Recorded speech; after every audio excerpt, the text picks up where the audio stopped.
네, 오늘 새벽 기도를 교회에서 하진 않았지만 이 시간 연이어서 갈라디아서 4장 12절로 20절 말씀으로 너희도 나처럼 되라라는 제목으로 하나님 말씀을 상고하기를 원합니다.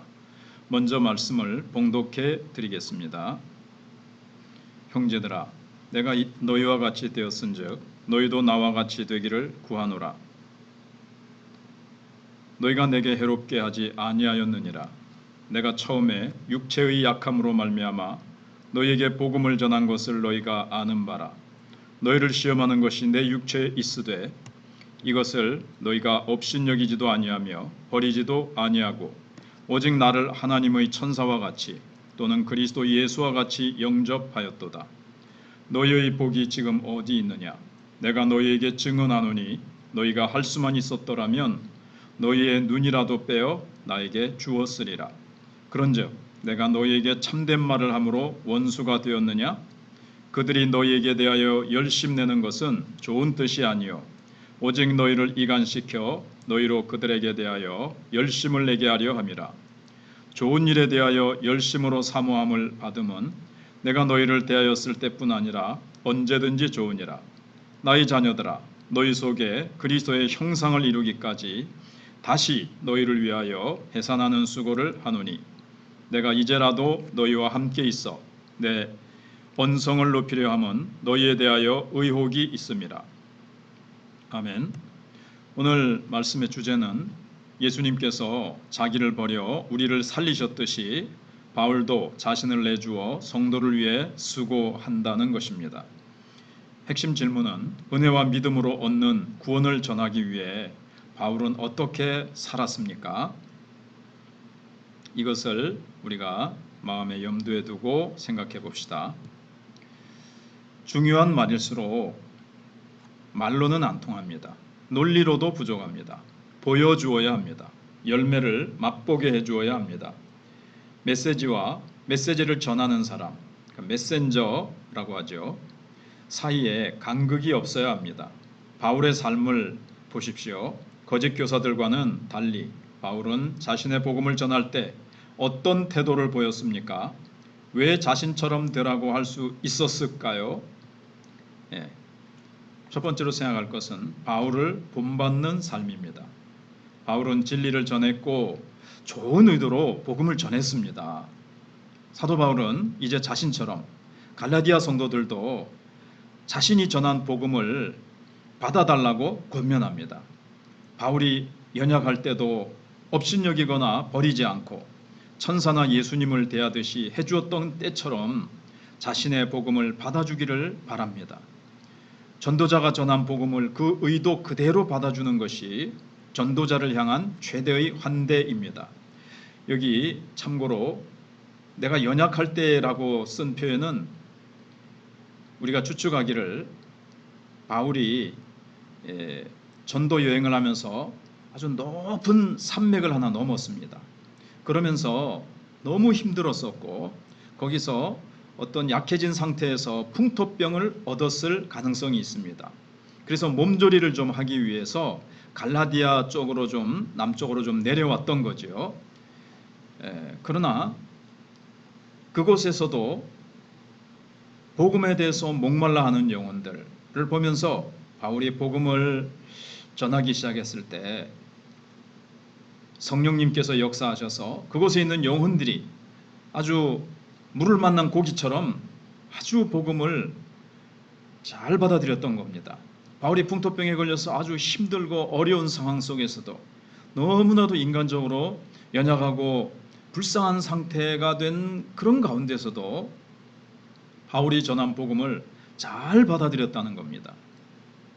그런데 이제 거짓 교사들에게 속아서 바울이 전한 복음을 버리려고 하는 이 참 절체절명의 위기 속에서 바울이 다시 이들에게 어미 꾸짖는 어조로 너희가 내가 약하고 참 어려울 때에 천사같이 나를 대하면서 복음을 잘 받아들였건만 너희가 어찌하여 그 복음을 버리려고 하느냐.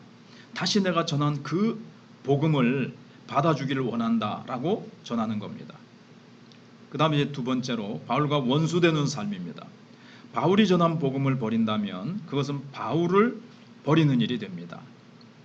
바울이 전한 복음을 저버리고 거짓 복음을 받아들이는 순간 바울을 위해 자기 눈까지 빼어줄 것 같던 관계가 원수처럼 되었습니다. 바울은 산모로서 해산하는 수고를 해서 복음을 전했지만 이제 자신들을 향해 열심을 내게 한 거짓 교사들에게 속고 말았습니다. 복음 안에서 하나 되게 하는 것이 아니고 바울과 원수되게 하고 사람을 분리시키고 비난하고 정죄하면서 이렇게 원수되게 하는 것은 참된 복음이 아니죠. 참된 연합과 교제가 될 수 없습니다. 참된 복음은 원수됐던 사람들도 하나로 사랑으로 연합하게 하는 것이 복음인데 지금 이렇게 문제를 만들어내는 것을 볼 때 거짓 교사들이 전한 복음이 얼마나 거짓된 것인가 하는 것을 알 수가 있습니다. 세 번째로 바울의 해산하는 수고입니다. 바울의 관심은 오직 성도들 뿐입니다. 거짓 교사들처럼 자기의 유익과 자기의 명예를 얻기 위함이 아닙니다. 성도들이 구원 얻고 그들이 성령의 은혜를 받아 구원의 은혜를 누리며 참된 하늘의 축복을 이 땅에서 누리면서 하나님의 영광을 드러내며 성령의 이끌림을 따라서 승리하며 살아가는 것, 이런 것들을 이제 오직 바울은 갈라디아 성도들이 누리는 것을 원하는 거죠. 자기의 유익은 전혀 없습니다. 자신의 유익과 자신의 모든 것들을 오히려 내버리고 헌신하면서 포기하면서 그렇게 수고했다는 겁니다. 그리고 지금도 수고하겠다는 겁니다. 그래서 바울은 자신을 위해 다른 사역자와 경쟁하거나 성도들을 이용한 적이 없습니다. 그런데 성도들 안에 그리스도의 형상이 이루어지기만을 바라면서 해산하는 수고로 갈라디아 성도들을 낳은 바울이 이제 다시 복음으로 그들을 처음 전해서 예수님께로 인도하고 그들을 하나님의 자녀들로 만들 때 해산하는 수고를 했지요.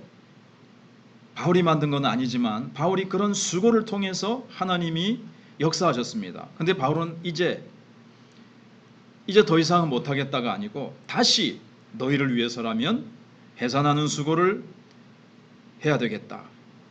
그리고 해산하는 수고를 해야 할 만큼 그들 안에서 그리스도가 거의 사라졌다는 거예요. 그러니까 바울이 보면서 얼마나 안타깝겠습니까? 얼마나 그들이 이제 그리스도를 떠나 정말 잘못된 길로 이제 가려고 하니까 너무나도 안타까워서 또 이 위기의식을 느끼면서 다시 해산하는 수고를 해야겠다라고 고백하고 있습니다. 이제 결론입니다. 팬데믹의 상황으로 교회는 더욱 세상으로부터 고립되었습니다. 너무나도 교회가 힘을 많이 잃고 숫자도 많이 줄고 여러 가지 모양으로 어려운 상태가 되었습니다. 어떻게 해야 될까요? 무너져가는 조국교회의 현실을 볼 때에 사역자들이 사심없이 자신의 유익, 자기 교회의 어떤 양적인 성장과 어떤 그런 유익들만을 위해서 수단과 방법을 가리지 않고 그런 경쟁과 시기와 그런 모습으로 나아가는 것이 아니라 사심없이 산모의 심정으로 한국교회가 참 많이 약해졌는데 다시 강하게 일으키기 위해서 다시 수고해야 될, 다시 해산하는 수고를 해야 될 때가 바로 지금이라고 우리가 믿습니다.